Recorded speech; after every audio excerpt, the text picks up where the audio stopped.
Hi friends, నేను మీ విజయని. అందరూ బాగున్నారా? సొరపాదులు బీరపాదులు వేసి చాలా కాలం అయింది. అవైతే బిభత్సంగా కాసాయి, కానీ ప్రయోజనం ఏముందా?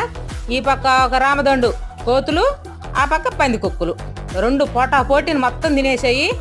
మన నోటి కాడికైతే ఏమి రాలా. ఒకటి రెండు కాయలు మాత్రం పైపుల్లో కవర్లో దాచిపెడితే ఒక 2-3 కాయలు వచ్చాయి. ఇంకెందుకులే, 6 నెలలు అయింది, ఎండాకాలం వచ్చేసింది, ఇంకా కాయట్లేదని వాటిని 10 రోజుల క్రితం నేను మా ఆయన శుభ్రంగా క్లీన్ చేసి చిన్ని గుట్లుగా వేసాము. ఇప్పుడు వాటిని తగలబెట్టేసి తోటంతా నీట్గా చేసేసాను. కొంచెం వేస్తున్నా, ఎందుకంటే మన చెట్టుకి పూత కింద పడి ఉంది. ఆ చెట్టు ఖరాబ్ కాకూడదని కొంచెం వేస్తూ తగలబెట్టేశాను.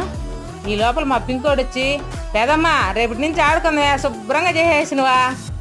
కాదు నాయనా, చిన్న చెట్లు పాదులేసి కూరగాయలు తిన్నామే. బాయ్.